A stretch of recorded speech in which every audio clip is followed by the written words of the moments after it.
80% लोगों को 14% से डर है, पता नहीं क्या हो जाएगा। ये सब शीर्षासन करने के परिणाम। गोवा में इतने लोग जो क्रिश्चियन बने, कोई अपनी मर्जी से थोड़े बने थे, वहां अत्याचार तो हुआ ना, जबरदस्ती कन्वर्शन किया गया था। भारत के सारे मुसलमान जबरदस्ती कन्वर्ट करके नहीं बने, लेकिन कई जगहों पे जबरदस्ती कन्वर्शन हुआ। जहां मुसलमान जाते हैं वहीं प्रॉब्लम होती है।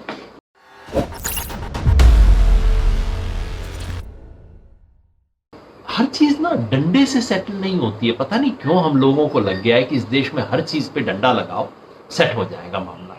कानून और डंडे से चीजें सेटल नहीं होती हैं। जनसंख्या क्यों बढ़ी है, किन सम कम्युनिटीज में बढ़ रही है? जनसंख्या इसलिए बढ़ती है कि जो है उसको लगता है कि और बच्चे हैं तो चलो मेरे को 4 हाथ मिल रहे हैं काम करने के। जैसे ही उसकी आर्थिक स्थिति थोड़ा सा बेहतर होती है, वो कहता है अरे तीसरा बच्चा होगा, उसको स्कूल में कैसे एडमिशन करवाऊंगा, उसके कॉलेज की फीस कैसे दूंगा। ये चिंता जैसे ही आती है, जैसे ही मिडिल क्लास की तरफ लोग बढ़ते हैं, अपने आप जनसंख्या गिरती जाती है। तो देश के जिस जिस इलाके में संपन्नता आई, मैंने कहा केरला में, तमिलनाडु में, जो जो इलाके बेहतर हुए हैं, जहां जहां संपन्नता आई है, वहां वहां अपने आप पॉपुलेशन ग्रोथ गिर रही है। और देश की पॉपुलेशन तो बढ़ रही है, पॉपुलेशन ग्रोथ का रेट कम हो रहा है। इसलिए जो आप पॉपुलेशन घटाने के लिए सबसे अच्छा काम कर सकते हैं ना, वो ये है कि इस देश के गरीबों को बेहतर एजुकेशन और बेहतर एम्प्लॉयमेंट दे दीजिए। वो अपने आप ये सब चीजें रोक देंगे। डंडा चलाने का चाइना ने प्रयोग करके देख लिया। चाइना वाला प्रयोग अगर आप करेंगे तो चाइना का पॉलिटिकल सिस्टम भी आपको लेना पड़ेगा। सोच लीजिए आपको चाहते हैं या नहीं। राकेश नाथ जी कहते हैं, मेरा सवाल, नफरत फैलाने, हर मुद्दे घटना को हिंदू मुसलमान का एंगल देने के लिए मीडिया पर कोई लगाम, कानून का शिकंजा नहीं है? आज समाज में नफरत का जहर फैलाने और लोगों को दंगाई बनाने का काम मीडिया कर रहा है। राकेश भाई, मैं आपसे इस बारे में 100% सहमत हूं। डंडे से तो ये काम भी नहीं होना चाहिए, लेकिन पहला तो डायग्नोसिस में एकदम सहमत हूं। हमारे समाज, देखिए दुनिया के हर समाज में लोगों के मन में छोटे मोटे प्रेजुडिस होते हैं। जहां 2 कम्युनिटीज रहती हैं, आप ब्रिटेन में जाइए, ब्रिटेन वाले लोगों से पूछिए इंडियंस के बारे में। अगर आप थोड़ा सा रिलैक्स होकर बात करें 5 गोरों से और वो थोड़ा सा आपसे डर नहीं रहे हो, तो वो कहेंगे कि ये ना थोड़ा गंदगी फैलाते हैं, फिर वो उनके घर से ना प्याज की बदबू आती है और ऐसा होता है। ये सब नॉर्मल होता है। हिंदुस्तानियों से पूछो अमेरिका में जाके कि गोरों के बारे में उनके क्या ओपिनियन है, आपको ऐसी बातें सुनने को मिलेगी जो मैं यहाँ बताना चाहता नहीं हूँ। इनकी लड़कियां ऐसी होती हैं, वैसी होती हैं। दुनिया के हर कम्युनिटी में अपनी पड़ोसी कम्युनिटी के बारे में थोड़े से प्रेजुडिस होते हैं। हर कम्युनिटी मानती है कि हम थोड़े से ऊपर हैं, दूसरे वाला थोड़ा सा नीचे है। दुनिया की हर कम्युनिटी मानती है कि हम बड़े बिखरे हुए हैं, सामने वाला बड़ा ऑर्गेनाइज्ड है। ये सब बिल्कुल स्टैंडर्ड प्रेजुडिस है और इसके साथ दुनिया जीती है, सब कुछ चल जाता है। इन प्रेजुडिस को नफरत में बदला तभी जाता है जब इन प्रेजुडिस को जनता के सामने रखा जाता है। ये सब बातें लोग करते हैं, चुपचाप से करते हैं, एक दूसरे से छुप के करते हैं, करते टाइम खुद भी थोड़ा सा लज्जित महसूस करते हैं, कभी चुटकुले में कर लेते हैं।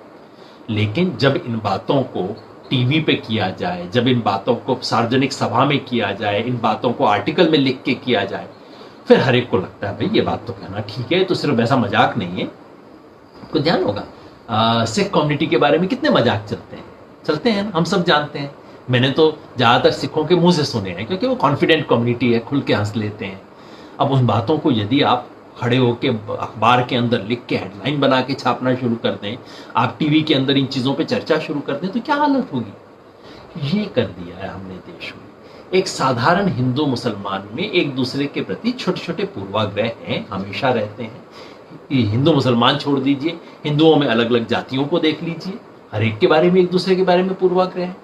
लेकिन मीडिया ने ये जो इसको हवा देनी शुरू की है, इसको रेस्पेक्टेबल बनाना शुरू किया है, इसको पब्लिक डोमेन में डालना, और ऊपर से अफवाह। और अब ये जो सारा चल रहा है, ये जिहाद, वो जिहाद, लव जिहाद, थूक जिहाद, ये सब शब्द कहां से आए हमारी तो शब्दावली में? ये सब शब्द मीडिया ने बनाए। और वाकई मीडिया कर्मियों के बारे में, खासतौर पे टेलीविजन पे, अखबारों में भी जिस तरह से नफरत फैलाने का काम इन्होंने किया है, उसको देशद्रोह के अलावा और कोई संज्ञा नहीं दी जा सकती। और वैसे मैं आज की बात नहीं कह रहा हूं, आप भगत सिंह को पढ़िए। भगत सिंह ने एक लेख लिखा था सांप्रदायिक दंगे और उसके अंदर मीडिया की भूमिका, और भगत सिंह ने कहा था कि ये सब लोग जो है मीडिया वाले, काफी बहुत हार्श बातें उन्होंने मीडिया के बारे में लिखी थी, तब से समस्या चली आ रही थी। आजकल दिक्कत ये हो गई है कि एक तो मीडिया को मसाला चाहिए, ऊपर से सरकार भी ये काम करवा रही है, तो सरकार का आशीर्वाद भी है कि चिंता ना करो कुछ नहीं होगा। प्रशांत भूषण एक ट्वीट के अंदर महाभारत का जिक्र कर देंगे तो एफआईआर हो जाएगी, और एक बंदा खुल्लम खुल्ला खड़े होके दंगा भड़काने की बात करेगा, साथ में उसके पुलिस का अफसर खड़ा है, उसके बारे में अभी भी विचार हो रहा है कि इस पे एफआईआर दर्ज होनी चाहिए कि नहीं होनी चाहिए। इन चीजों से मिलता है। तो मीडिया की भूमिका बहुत खराब है। इस पर कानूनी कार्रवाई होनी चाहिए, कुछ चीजों में कानूनी कार्रवाई होनी चाहिए। दंगा भड़काना तो बिल्कुल गैर कानूनी चीजें हैं, और इसके लिए कोई नया कानून बनाने की जरूरत नहीं है। देश में ऑलरेडी कानून है, कानून को लागू कर दीजिए। बिल्कुल दंगा भड़काने की चीजें जो हो रही है, हिंसा भड़काना, नफरत फैलाना, ये सब हो रहा है। दिक्कत ये है कि ये करेगा कौन? करेगी सरकार। सरकार करना नहीं चाहती, और इस पे जजमेंट कौन देगा? कोर्ट। कोर्ट की हालत आज क्या है आप देख ही रहे हैं। तो वो दिक्कत है। लेकिन इसके बारे में हमें एक जनमानस में भी कैंपेन चलाना होगा। देखिए, अंततः मीडिया को अपने आप को बेचना है, और अगर जनता कहना शुरू करे कि ना, तुम तो झूठ फैलाते हो, तुम तो 2 नंबर की बात करते हो, तुम्हारे पे क्या भरोसा करें, तुम तो झूठ बोलते हो, तो इनकी जब दुकान डाउन होगी ना, तब ये लोग सुधरेंगे। तो दोनों काम करने की जरूरत है, कानूनी भी, लेकिन साथ साथ में जनता के बीच में कैंपेन भी। जय मिश्रा जी कहते हैं, I agree with you completely on principles, but I am afraid right-thinking people like you are in minuscule minority. But some shifts in history of nations change the character of the nation permanently. Do you think that the large majority of the country getting extremely communalized, and with information technology and social media being used extensively in barrage of communal messaging, do you think we are fighting a losing battle? जय मिश्रा जी, आपकी सारी बातें सही हैं, but it is not a losing battle. आप समझ रहे हैं लूजिंग बैटल का मतलब क्या होगा? मैं समझता हूं आपके, मुझे भी कभी कभी लगता है क्या हो रहा है। अभी जब ये पालघर वाली घटना हुई, मतलब सोच के क्या हो गया, दिमाग खराब हो गया हमारे देश में सबका। हर चीज में हिंदू मुसलमान ढूंढ रहे हैं, हिंदू मुसलमान जैसे बिल्कुल गिद्ध होता है ना, लाश के ऊपर घूम रहा है। अरे क्या मिलेगा, कुछ जूस है इसके अंदर, अरे हिंदू मुसलमान नहीं मिला, चलो इसमें कुछ लेफ्ट एंगल निकालते हैं। ये काम कर रहे हैं। मुझे भी कई बार निराशा होती है, कभी कभी हताशा होती है, मगर एक बात याद रखिए जय भाई, 2 बात, एक नहीं। पहला तो ये, लूजिंग बैटल का मतलब क्या होगा? If we lose the battle of communalism in India, it would mean the end of India. मैं बार बार कहता हूं, गंभीरता से कहता हूं, ये लफ्ज नहीं है, ये सिर्फ कोई जुमला नहीं है। इंडिया या तो एक सेकुलर देश के रूप में रहेगा, यानी कि ऐसा देश जिसमें सब कम्युनिटीज को बराबर हक मिलेगा, हर रिलीजन को बराबर राइट्स मिलेंगे, किसी के खिलाफ डिस्क्रिमिनेशन नहीं होगा रिलीजियस ग्राउंड पे, या इंडिया ही नहीं बचेगा। आप श्रीलंका की हिस्ट्री पढ़ लीजिए, देखिए क्या हुआ। आप युगोस्लाविया को देख लीजिए, बाकी दुनिया को देख लीजिए। सो 20 करोड़ लोगों को अगर कोई समझता है कि अंगूठे के नीचे दबा के, परमानेंटली दबा के रख लेंगे, वो व्यक्ति न सिर्फ गैर मानवीय है, वो व्यक्ति न सिर्फ अनजस्ट है, वो व्यक्ति बेवकूफ भी है। ये नहीं हो सकता। So we cannot, this is a battle we cannot lose. We shall not lose this battle, because this battle is about saving India. और दूसरा एक और बात कहूं, इतिहास में सब चीजें बदलती हैं। मैंने 1-2 बार पहले भी जिक्र किया, 1984 मैंने अपनी आंख से देखा है, और मुझे याद है उससे कई महीने पहले और उसके 1 साल बाद तक लोग किस तरह की भाषा यूज करते थे। बार बार मुझे उलझना पड़ता था। मुझे कहते नहीं तू तो सिखों के साथ रहा है, तेरे सिख फ्रेंड है, इसलिए तू ऐसी ऐसी बातें करता है, नहीं तो सच्चाई तो ये है। इतनी बुरी बातें लोग कहते थे। 30 साल हो गए, मामला बदल गया। बदलता है, मिजाज बदलता है, इतिहास बदलता है, काम करते रहना है। ये संघर्ष है जो हमें करते रहना है। ये लड़ाई हम हार नहीं सकते। कम से कम वो जो इंडिया से प्यार करते हैं, अगर इंडिया से प्यार है, देश प्रेम का यही एक मेरे लिए क्राइटेरिया है। मोहम्मद नईम पूछते हैं, योगेंद्र जी आप समाज में एक सम्मानित समाज शास्त्री हैं, शुक्रिया। कृपया ये बताइए कि वर्तमान परिप्रेक्ष्य में भारत का भविष्य क्या देखते हैं। नईम भाई, सवाल बड़ा है, मैं बहुत छोटा उत्तर दूंगा क्योंकि डायरेक्टली इससे नहीं है जुड़ा हुआ। मैं भारत का आज भी एक अच्छा भविष्य देखता हूं। बहुत शॉर्ट टर्म में मुझे अच्छा भविष्य नहीं दिखता। शॉर्ट टर्म में मुझे संघर्ष दिखाई देता है, मुझे चुनौतियां दिखाई देती हैं, लोकतंत्र बचाने की चुनौती, संविधान बचाने की चुनौती, और आज तो इस देश की अर्थव्यवस्था को बचाने की चुनौती, गरीबों को भुखमरी से बचाने की चुनौती। लेकिन अगर हम इस चुनौती से पार हुए तो आज भी 21वीं सदी इंडिया की सदी हो सकती है, मगर वो तब अगर आप और मैं और हम सब मिलके एक नया हिंदुस्तान बनाने के लिए अपना कुछ कुर्बानी करने को तैयार। देश कुर्बानियों से बनते हैं। घर बैठे सिर्फ ये सोचना कि मैं बैठा रहूंगा, टीवी पे बैठा रहूंगा और पड़ोसी देश को गाली दूंगा और इससे मेरा नेशनलिज्म हो जाएगा, कुछ नहीं होगा इससे। देश तब बनते हैं जब आप देश के अंतिम व्यक्ति के साथ खड़े हो। जब खबर आती है कि छत्तीसगढ़ में एक लड़की मर गई क्योंकि वो आंध्र प्रदेश से पैदल आ रही थी और अपने घर पहुंचने से 14 किलोमीटर पहले वो लड़की डिहाइड्रेशन से मर गई। आपके अंदर कुछ होता है। आप ये नहीं पूछते लड़की का नाम क्या था, कास्ट क्या थी, रिलीजन क्या था। आपको लगता है मेरे अंदर कुछ मरा है।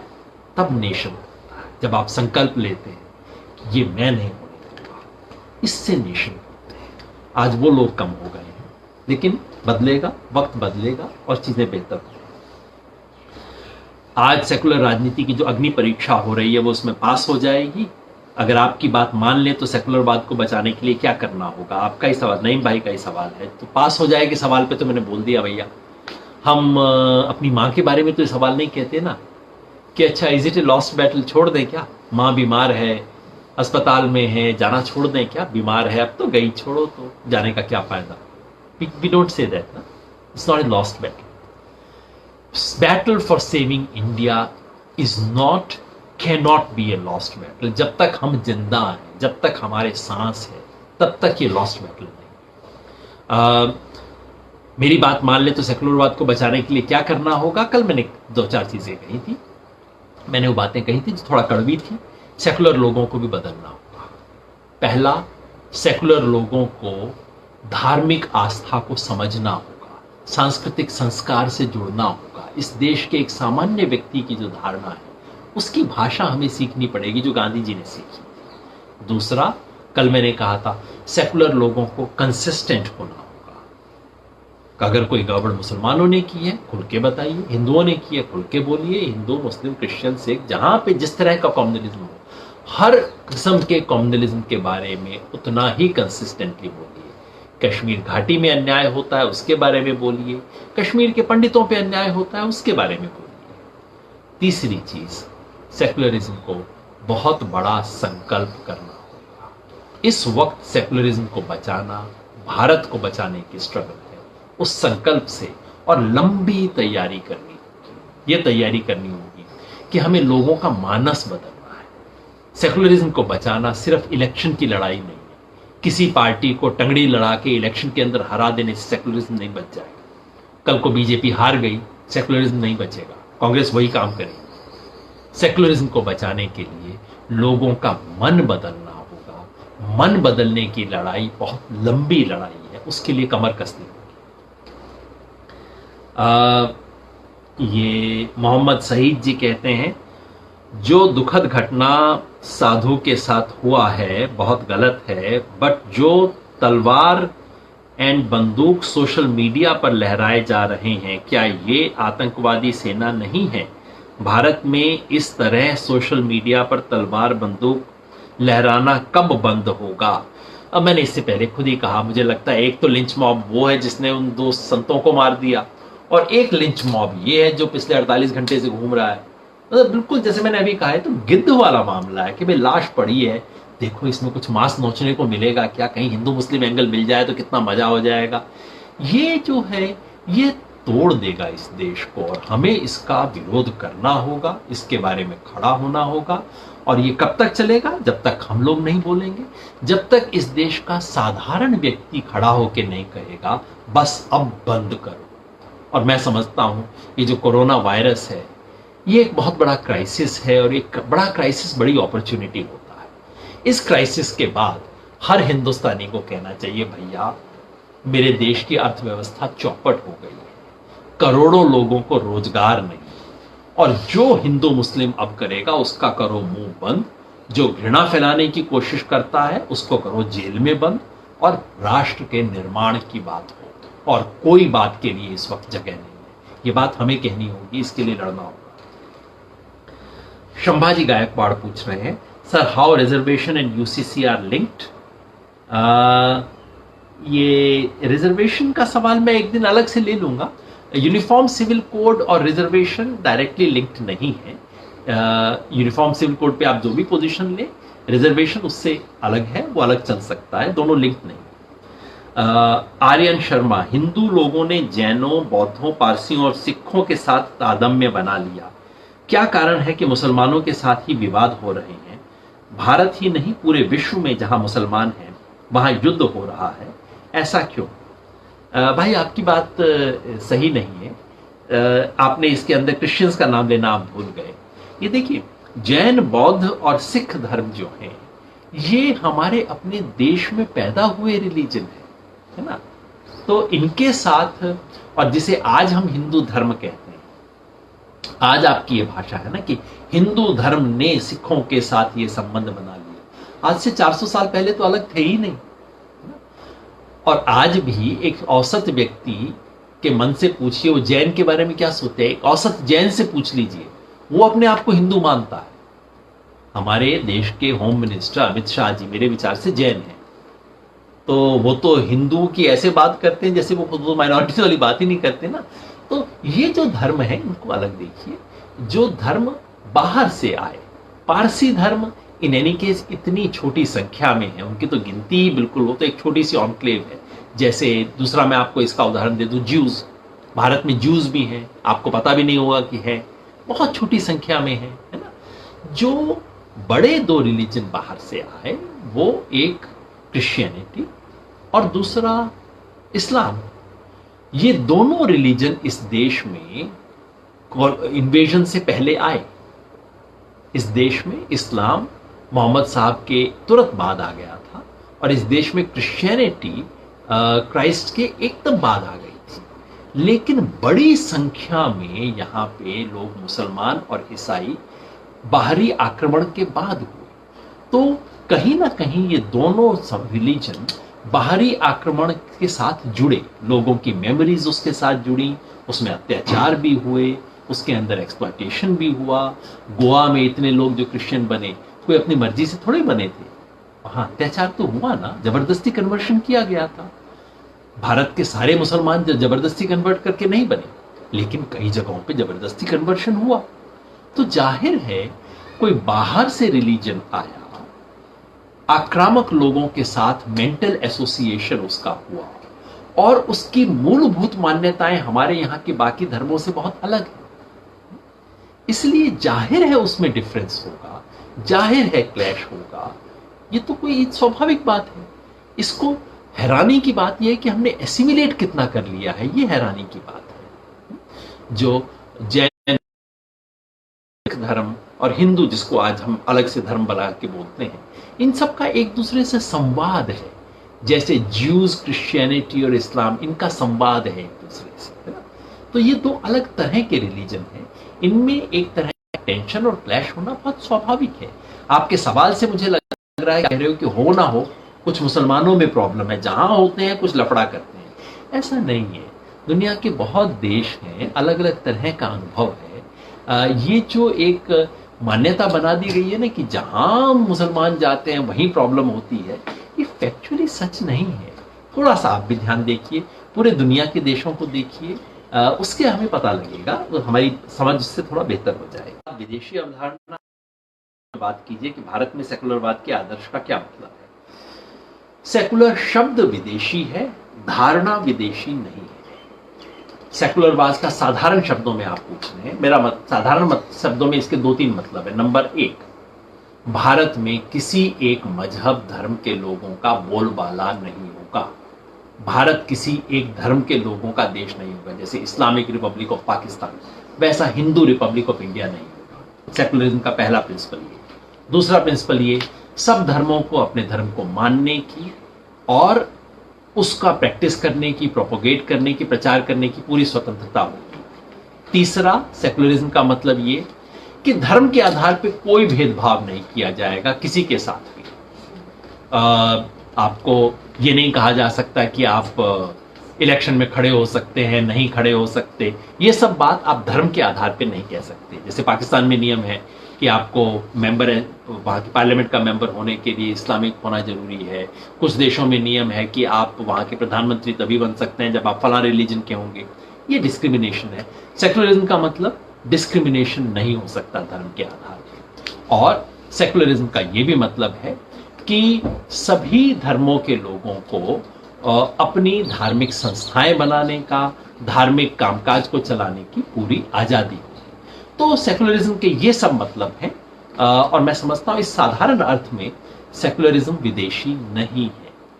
ये सेकुलरिज्म अशोक के जमाने में, अशोक ने क्या लिखा था, पाचंडा के बारे में अशोक ने बार बार, अशोक के स्तंभ में अशोक लिख रहे हैं, अपने से अलग विचार होने वाले जो लोग हैं उनके प्रति उदार रहिए, उनको अपनी बात कहने का मौका दीजिए। अशोक अपने स्तंभ में, शिलालेख में जो जिक्र कर रहे हैं उसी को हम सेकुलरिज्म कहते हैं। और जो अकबर ने कहा वो सेकुलरिज्म है। जो हमारे देश के आजादी के आंदोलन ने कहा वो भी सेकुलरिज्म है। तो ये साधारण अर्थ है सेकुलरिज्म के, यानी कि जियो और जीने दो। हमारी भाषा में कहें सर्वधर्म समभाव, इससे सुंदर मुझे शब्द नहीं लिखता, क्योंकि धर्म निरपेक्षता मुझे अच्छा शब्द नहीं लगता। धर्म निरपेक्षता का मतलब है धर्म के प्रति निरपेक्ष हो जाओ। धर्म तो हमारे यहाँ मतलब होता है अच्छाई बुराई, अच्छाई बुराई के प्रति निरपेक्ष कैसे हो जाए हम, है ना, वो नहीं हो सकते। तो धर्म निरपेक्ष नहीं, सर्वधर्म समभाव, सब धर्मों के प्रति बराबर का रुख, किसी का बोलबाला नहीं, किसी को दबाना नहीं, सबको बराबर अवसर, सब अपने तरीके से रहो, जियो और जीने दो, जिसको हम साधारण भाषा में कहते हैं, वो हुआ सेकुलरिज्म। अभय मेंडुले जी कह रहे हैं which government is better, secular और नॉन रिलीजियस। नॉन रिलीजियस से अभय भाई कई बार अर्थ ये निकला जाता है कि वो सरकार जो कि रिलीजन के खिलाफ हो, आपको रिलीजन प्रैक्टिस नहीं करने दिया जाएगा, जैसा कमाल अतातुर्क ने तुर्की में किया था। मुझे नहीं लगता वो अच्छा मॉडल है। धर्म है, धार्मिक मान्यता हो, जैसे सोवियत यूनियन में था, आप चर्च में जा नहीं सकते, नॉन रिलीजियस होना पड़ेगा, ये सब अनुभव फेल हो गए ना। मुझे नहीं लगता कि ये इस तरह की धार्मिक स्वतंत्रता को समाप्त करना सही है। सेकुलर जिस मायने में मैंने अभी बताया, बस वो हमें चाहिए ताकि हम जीवन के बाकी काम कर सकें। मिर्जा हैरिस बेग कहते हैं my question is why do Muslims hesitate to talk about atrocities happenings on Muslims and why always Muslim terms like a terrorist and rest termed as murderers? आप बिल्कुल सही कह रहे हैं मिर्जा साहब। ये हमारे समय का ये जो हो गया है ना, एक इम्बैलेंस हमारे सोच में जो सारा आ गया है उसी का है। अगर कहीं पे किसी मंदिर के अंदर कोरोना वायरस के अंदर लोग फंसे हुए हैं, किसी गुरुद्वारे में लोग अटके हुए हैं तो हम कहेंगे अटके हुए हैं, फंसे हुए हैं। और किसी मस्जिद के अंदर है तो कहते हैं छुपे हुए। देखिए नियत, मतलब वो जो चश्मा जब बदल जाता है तो वो गड़बड़ है। तो बस वो चश्मा उतारने की जरूरत है और हर इंसान को इंसान के रूप में देखें। और इसलिए मुझे लगता है कि कोई इसका जवाब भी देने की जरूरत नहीं है। Muslims hesitate to talk about atrocities happenings on Muslims, क्योंकि घबराए हुए रहते हैं, क्योंकि इस वक्त पिछले सालों कई साल से देश में जो कुछ हो रहा है उसके चलते डर भी है, एक वो भी है भैया पता नहीं कब क्या हो जाए मेरे साथ। लेकिन कुछ वक्त की बात है, इस देश ने सब तरह के लोगों को देखा, ये भी गुजर जाएंगे, देश बेहतर स्थिति में पहुंचेगा। मानविका Sharma, do you think that left and right wing influenced by western ideas have failed to bring harmony in India? What do you think about lack of indigenous knowledge building in India? मानविका जी, मैं आपकी बात से बिल्कुल agree करता हूं। I think that is principally the failure। ये जो left और राइट दोनों इस देश के अंदर इतना वेस्टर्न आइडियाज को इमिटेट करते हैं कि हमने अपने लिए अपनी तरह की मॉडर्निटी बनाने की कोशिश नहीं की, क्योंकि हमने अपने इंडिजिनस आइडियाज के बेसिस पे डेवलप नहीं किया। और खासतौर पे चूंकि आज हम सेकुलरिज्म की बात कर रहे हैं, हिंदू मुस्लिम की बात कर रहे हैं, हमारे देश में इतने ट्रेडिशंस हैं, जिससे हम हिंदू मुस्लिम्स एक साथ रह सकते हैं, मजे से रह सकते हैं, सौहार्द से रह सकते हैं, उसको डेवलप करने की जरूरत है। सिर्फ वेस्टर्न आइडियाज, वेस्टर्न वैल्यूज को लाके हम वेस्टर्न स्टाइल सेकुलरिज्म इस देश में नहीं चल सकता। हमारे देश में हमारा अपना सेकुलरिज्म ही चलेगा। समित सुनील साणे पूछ रहे हैं, what should be Indian socialism. अरे इसके लिए साणे साहब एक दूसरा मुझे समय दीजिए।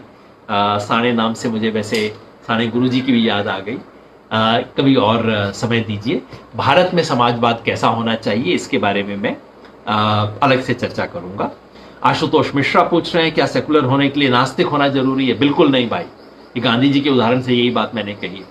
ये देश अगर बचेगा तो धर्म की आस्था वाले लोग जो दूसरे धर्म के प्रति भी उदार हों, उसी के सहारे बचेगा। और वैसे भी ये कहने के लिए कि सब धर्मों को समान अधिकार मिलने चाहिए, सबका सम्मान होना चाहिए, उसके लिए मुझे अपना धर्म छोड़ने की क्या जरूरत है?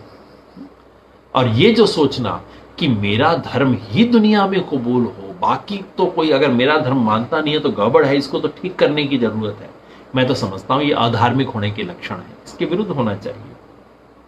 संजय संगीता जी, क्या अभी भी न्याय प्रणाली दबाव में काम कर रही है? आप ही देख लीजिए क्या हो रहा है, किस किस तरह के केसेस को सुप्रीम कोर्ट भी टाल रहा है, किस किस केसेस पे सुनवाई कर रहा है, आपको खुद पता लग जाएगा। मुझे तो लगता है बहुत भारी दबाव में काम कर रही है। जितना इमरजेंसी में दबाव था दूसरी बार, पहली बार इतना बड़ा दबाव आया है। कृष्ण प्रशांत जी पूछ रहे हैं, what is the role of young in Indian civil and political society? बड़ा सवाल है, कभी अलग से इस चीज को लेंगे। संजय संगीत्रा जी पूछ रहे हैं, सर लोग हर बात में इतिहास का जिक्र करते हैं और कहते हैं इनकी करतूतों को देख लो आप सुधर जाओगे, नहीं तो शरिया कानून लागू हो जाएगा, क्या किया जाए ऐसी बातों का? अरे यार, जो डराने के लिए, बहकाने के लिए झूठी बातें बोले, उसको कहना चाहिए पलट के कि यार तुम अपने आप को, ये आमतौर पे हिंदू के नाम पे सब बातें की जाती हैं, उनको पूछना चाहिए कि तुम इतने डरे हुए हो क्या? तुम्हारे धर्म ने तुम्हें सिर्फ डरना सिखाया है और कुछ नहीं सिखाया क्या? 80% होके 14% से डरे हुए हो, लानत है तुम्हारे ऊपर। और कहना चाहिए भैया थोड़ा सा झूठ की सीमा रखा करो। ये जो बिल्कुल डराने को हमने एक वो बना रखा, नेशनल कल्चर इस वक्त बना रखा है। मेरा राष्ट्रवाद ये नहीं कहता कि मैं डरा हुआ रहूं, मेरा धर्म नहीं कहता मैं डरा हुआ रहूं। डरना और डराना ये कायरों और बुज़दिलों का काम होता है, ये किसी समझदार इंसान का काम नहीं हो सकता। कैन बी हिंदुस्तान और भारत में क्या फर्क है? आपको और कन्हैया को सुनते समय हिंदुस्तान शब्द का प्रयोग कई बार सुना है। चलिए तो आखिर में बस इसी को लेके इस बातचीत को समाप्त करते हैं। हिंदुस्तान और भारत, आजकल कभी कभी हिंदुस्तान शब्द का जिक्र करता हूं तो कई सेकुलर लोग मुझे को टोकते हैं, अरे अरे आप हिंदुस्तान का बात न कीजिए, हिंदुस्तान का मतलब हिंदुओं का स्थान है और ये तो शब्द ये तो कॉम्युनल हो जाता है इत्यादि। बड़ा मजेदार बात है, शब्द और उनके अर्थ कैसे बदलते हैं। आजादी से पहले हिंदुस्तान शब्द बहुत स्टैंडर्ड कॉमन शब्द था। हिंदुस्तान शब्द का दरअसल हिंदुओं का स्थान उस मायने में नहीं है। और हिंदू शब्द, जैसा कि आप सब जानते होंगे, हिंदू शब्द निकला है सिंधु नदी के उस पार रहने वाले लोगों से। सो सिंधु से हुआ इंदु, इंदु से हुआ हिंदू, ये शब्द ऐसे बने हैं। तो और जो इकबाल की वो जो प्रसिद्ध पोएम है, हिंदी है हम, हिंदी है हम, वतन है हिंदुस्तान हमारा, हिंदुस्तान हमारा बोलते हैं ना। इस सब का हिंदू मजहब से, रिलीजन से कोई मतलब नहीं है। हिंदुस्तान मतलब सिंध के पार का इलाका जिसके अंदर सब लोग रहते थे। संगीत में कहते हैं हिंदुस्तानी म्यूजिक। हिंदुस्तानी म्यूजिक का मतलब क्या है? हिंदुओं का म्यूजिक नहीं, नॉर्थ इंडिया की म्यूजिक को, कर्नाटकी म्यूजिक हिंदुस्तानी म्यूजिक ये कहा जाता है। उस अर्थ में आप देखिए, ये हिंदुस्तान जो शब्द है ये हमारी सांस्कृतिक विरासत, धरोहर का शब्द है, जो किसी एक रिलीजन से नहीं जुड़ा, किसी एक लैंग्वेज से नहीं जुड़ा। जो जिस तरह की हिंदुस्तानी हम बोलते हैं, हिंदी भाषा के एक वर्षन को भी हिंदुस्तानी बोला जाता है।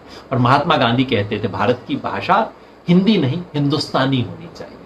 उस अर्थ में हम लोग इस्तेमाल करते हैं, लेकिन दिक्कत यह है कि अभी शब्दों का अर्थ इतना बदल गया है कि अब इसको भी लोग धर्म से जोड़ने लग गए हैं और अब हमारे साथ ही हमको टोकने लग गए हैं कि इस शब्दों का प्रयोग न करो। मेरे को लगता है शब्दों को छोड़ना नहीं चाहिए। शब्दों को अपने साथ रखना चाहिए। वक्त बदल जाएगा, शब्दों के अर्थ हम खुद बदलेंगे। बहुत अच्छी बातचीत हुई, सवाल कई और भी आ रहे हैं, लेकिन कहीं तो एक लाइन खींचनी है ना, तो आप चर्चा जारी रखिए। और मैं इस विषय पे एक बुकलेट लिख रहा हूं। बुकलेट आपके साथ अभी तो शायद शेयर नहीं करूंगा, पर आपकी बातचीत से, इस सब से मुझे एक प्रेरणा मिली है कि वो बुकलेट मैं जल्दी से समाप्त करूं। तो बुकलेट इन्हीं सब सवालों के जवाब देते हुए एक छोटी सी पुस्तिका में लिख रहा हूं, वो आपके साथ कभी शेयर करूंगा।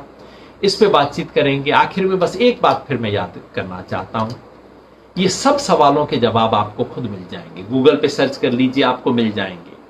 सवाल है कि हम सवालों को किस दृष्टि से देखते हैं, फ्रेम हमारा क्या हो।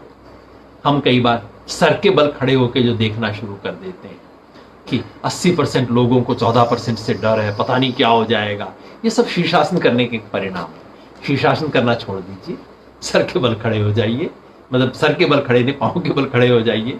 दुनिया को वैसा देखना शुरू कीजिए जैसी है, फ्रेम सही हो।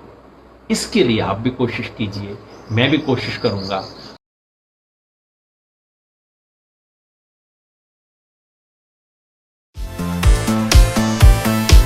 अगर आपको हमारे वीडियोस पसंद आए तो प्लीज लाइक करें, सब्सक्राइब करें और शेयर करें।